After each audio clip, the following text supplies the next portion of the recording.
Hola, buenos días. Mi nombre es Darío Cabezas. Soy profesor de la Universidad Nacional de Quilmes e investigador del CONICET. En esta oportunidad les voy a hablar sobre alimentos libres de gluten. Para ello centraremos nuestra charla en 10 preguntas relacionadas con la temática. Pregunta 1. ¿Qué es el gluten? El gluten es la red tridimensional que forman las proteínas del trigo al unirse durante el proceso de amasado. Estas proteínas le dan elasticidad a la masa y además permiten que el dióxido de carbono quede retenido en dicha masa. Por lo tanto, lo que nosotros vamos a observar es el aumento del volumen de la misma. Esta red está, como les dije, conformada por diferentes proteínas del trigo. Entre ellas vamos a nombrar las gliadinas y las gluteninas. Las gliadinas, en particular, forman parte de la familia de las prolaminas. Estas proteínas son tóxicas para los celíacos. Pregunta 2. ¿Solamente el trigo presenta este tipo de prolaminas, este tipo de proteínas? No. Además del trigo, la avena, la cebada y el centeno, cada uno con un nombre particular, presenta este tipo de proteínas tóxicas para el celíaco. Pregunta 3. ¿A qué nos referimos con alimentos libres de gluten? Cuando hablamos de alimentos libres de gluten, nos estamos refiriendo a alimentos que, ya sea por su composición natural o por la utilización de buenas prácticas de manufactura para evitar la contaminación cruzada, no presentan en su composición trigo, avena, cebada, centeno o cualquier derivado de estos productos. Por eso, lo más correcto sería denominar al producto sin TAC y no libre de gluten, aunque estos dos términos se usan en forma indistinta. Pregunta 4. ¿Qué alimentos son considerados naturalmente libres de gluten? Dentro de esta denominación podemos encontrar las carnes, las verduras, las frutas, los mariscos, entre otros alimentos. Productos que por su naturaleza no pueden presentar ningún resto de trigo, avena, cebada y centeno en su composición, lo cual no significa que lo pueden llegar a tener por un tema de contaminación cruzada, que luego veremos qué es. Pregunta 5. ¿Cuál es el límite de gluten que puede contener un alimento según la legislación argentina? Según nuestra legislación, un alimento no puede contener más de 10 partes por millón de gluten en su contenido. ¿Qué significa esto? Que si yo divido el alimento en 1.000.000 de partes, solo 10 partes de ese alimento pueden estar relacionados a prolaminas tóxicas del trigo, avena, cebada y centeno. Fíjense que es una cantidad muy pequeña. Esto nos da idea de que con una pizca de una harina de trigo, por ejemplo, puedo contaminar kilogramos de alimentos que uno está produciendo bajo la denominación de libres de gluten, ¿no? Con una pizca de harina yo puedo hacer que ese alimento deje de ser libre de gluten. Y no solamente eso, además lo torno peligroso para el consumo de cualquier celíaco.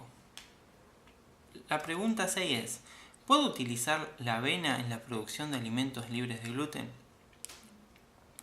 Se conoce que en varios países la utilización de avena para la producción de alimentos libres de gluten se encuentra permitida. Hay ciertos estudios que dicen que la avena no tiene propiedades tóxicas para el enfermo celíaco. Ahora, en nuestro país se encuentra terminantemente prohibido la utilización de trigo, avena, cebada y centeno o sus derivados para la producción de alimentos sin TAC. Eso quiere decir que no se puede utilizar avena bajo ningún concepto. Más allá de la toxicidad o no toxicidad de la avena, uno primero tiene que considerar la forma de producción y de molienda, que en nuestro país está muy relacionada a la producción y molienda de trigo, o sea que la contaminación cruzada es casi segura. Pregunta 7. ¿Puedo utilizar leche, arroz u otros productos industrializados en la producción de alimentos libres de gluten, considerando que los mismos naturalmente no tienen que tener restos de trigo, avena, cebada o centeno? La respuesta a esa pregunta sin ningún otro tipo de información sería no. Solamente se puede utilizar un producto como materia prima de un alimento libre de gluten si él mismo tiene en el rótulo el símbolo de aprobado por la unidad sanitaria correspondiente. Además de eso, se debe verificar que este alimento se encuentre en el listado de alimentos libres de gluten de la autoridad sanitaria. En particular, en este caso es de la ANMAT. Si cumple con estas condiciones, ese alimento o esa materia prima sí puede llegar a ser utilizada en la producción de alimentos libres de gluten. Pregunta 8. ¿Por qué un producto como la leche o el arroz podría llegar a contener gluten? La respuesta es sencilla, es debido a la contaminación cruzada. Pregunta 9 entonces. ¿Qué es la contaminación cruzada? La contaminación cruzada lo vamos a ejemplificar con un caso que no tiene que ver con el gluten, pero quizás es más de la vida cotidiana. Si yo tengo un pedazo de carne, lo corto con un cuchillo, esa carne tiene un alto contenido bacteriano que quizás ciertas de esas bacterias pueden llegar a ser nocivas para nuestra salud. Si yo pongo la carne al horno, esa carga bacteriana la voy a eliminar. Ahora, si yo ese cuchillo que tiene las bacterias que tenía la carne lo uso para cortar un tomate, genera un caso típico de contaminación cruzada, ya que esas bacterias, al ser consumidas por nosotros en forma directa, van a llegar a nuestro organismo pudiendo generar efectos muy adversos para lo que es la salud.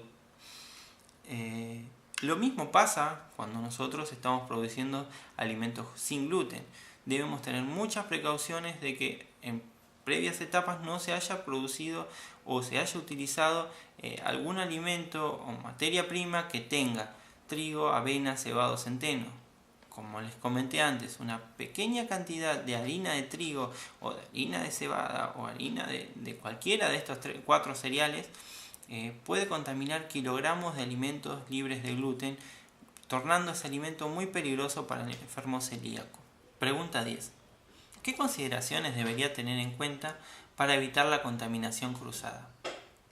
Algunas precauciones que debo tener en cuenta serían: primero, tratar de no producir alimentos con gluten en el mismo recinto que produzco los alimentos sin gluten. Ahora, de esto no ser posible, se aconseja la producción de alimentos libres de gluten antes que la producción de los alimentos con gluten. Debe implementarse entre actividad y actividad las POEs correspondientes. Se debe designar e identificar claramente los utensilios que voy a usar exclusivamente para la producción de alimentos libres de gluten. Además, esos utensilios deben estar separados del resto de los utensilios. Se desaconseja, por ejemplo, el uso de la madera para este tipo de prácticas.